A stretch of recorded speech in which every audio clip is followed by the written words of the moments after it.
So I think it's really difficult launching companies in mature industries that are well understood. Your best bet is either do an old thing in a new way, or the best businesses are businesses where the average person on the street wouldn't even know it is a business. If you ask 100 people, do you think this is cool? If the answer is yes, it's probably too well understood. It's kind of hard to launch your own fashion label, and it's very difficult to be a musician. Like, if everybody in the world agrees that it's a cool profession, then it's probably difficult for you with a small amount of capital to make your way up. Whereas all the businesses that we were ever in were in esoteric businesses that 99% of the people didn't even know was a business at all. And those tend to be the ones where you can compete.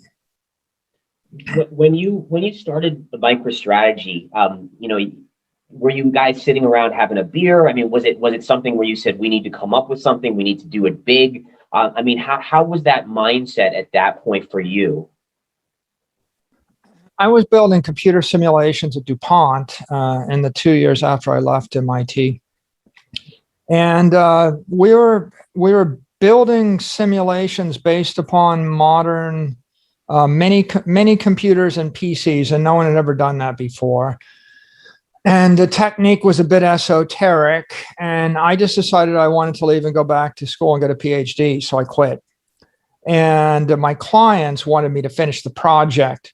So the way the company got launched is I had a ready customer, a big, well-capitalized global multinational chemical company.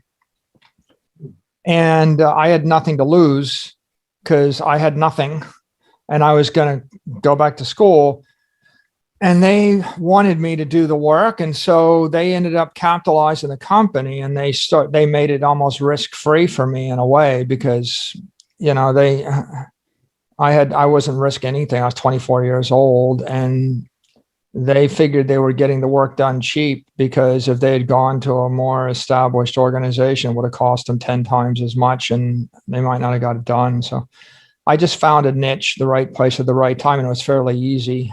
I don't know how to tell anybody else how to get that same deal, because you have to be like 24 years old or early in your career doing something esoteric for someone that only you can do, and then you could start a company providing that service, not as an employee but as an outside contractor.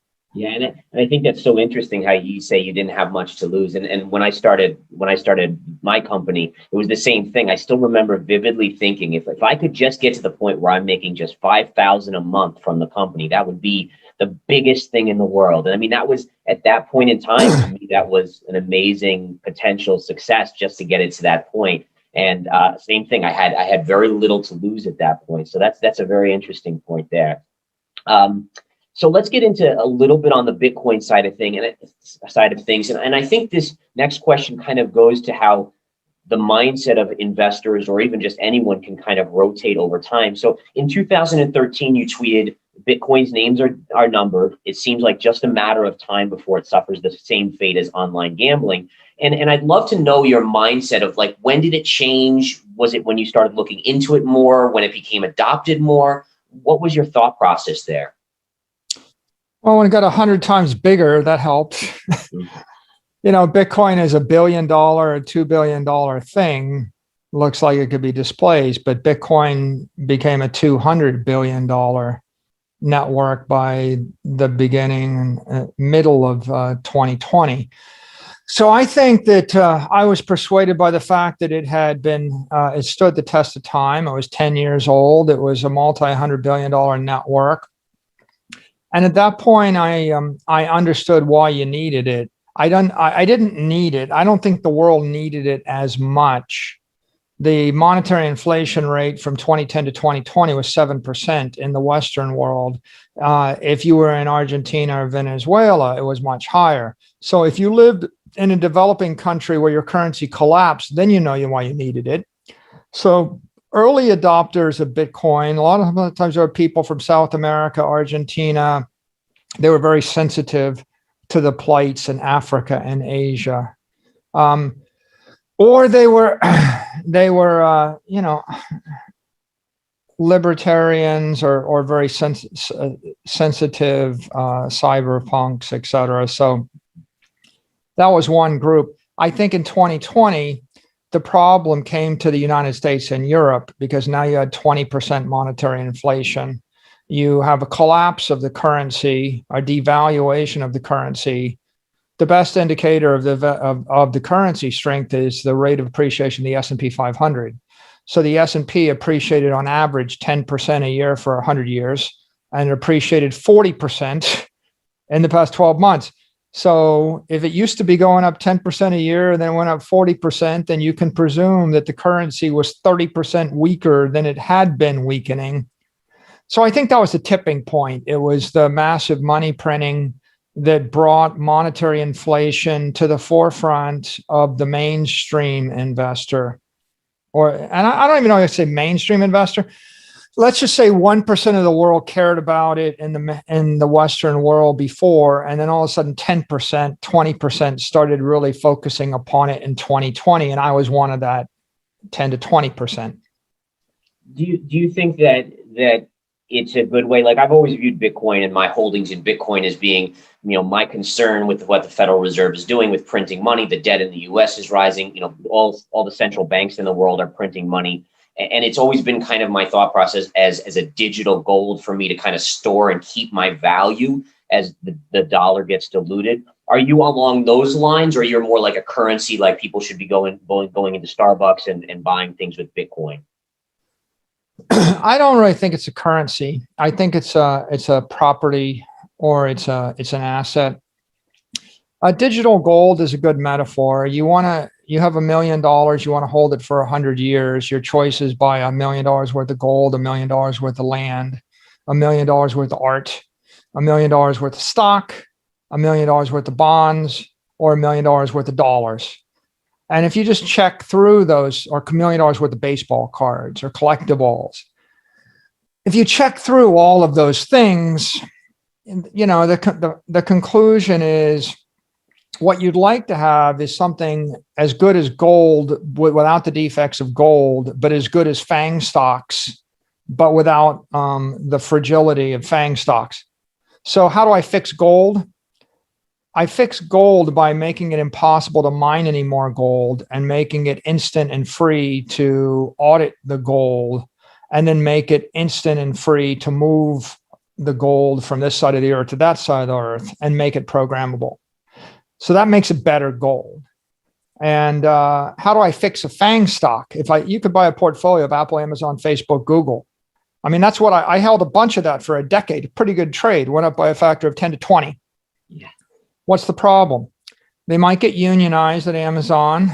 There might be an antitrust, movement against Google or against Facebook or against Apple. There might be an employment tax. There might be an income tax. There might be a tariff trade rule. They might ship the wrong iPhone. Maybe the Google Android phone beats the iPhone. Maybe the CEO goes bonkers. Maybe something else happens. The bottom line is the product, the board, the CEO, the company, the nexus, the office, the employees, and the earnings are all risks of a company, even a monopoly. If it's a monopoly, that's the risk, right? I mean, a politician might decide to tax or regulate a monopoly.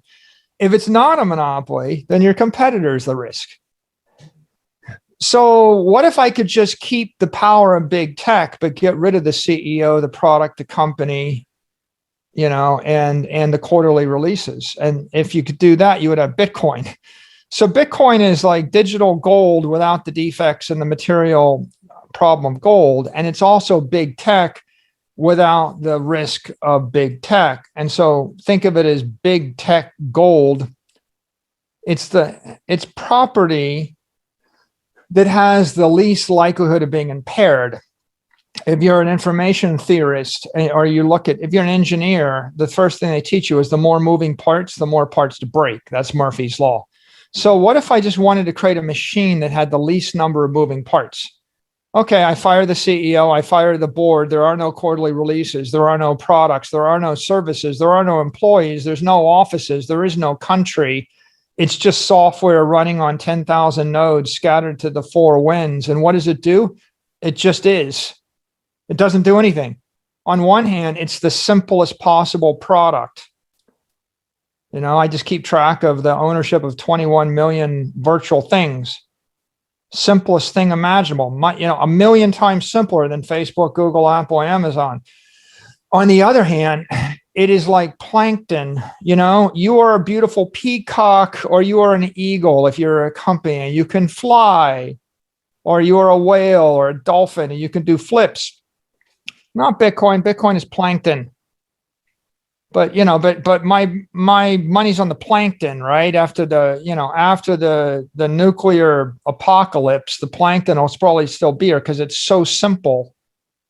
What is there to break, right? That's the idea of Bitcoin. It's I'm investing money in the simplest, most robust, most anti-fragile, durable thing I can think of, with the idea that there aren't moving parts to break and there's no person to screw it up.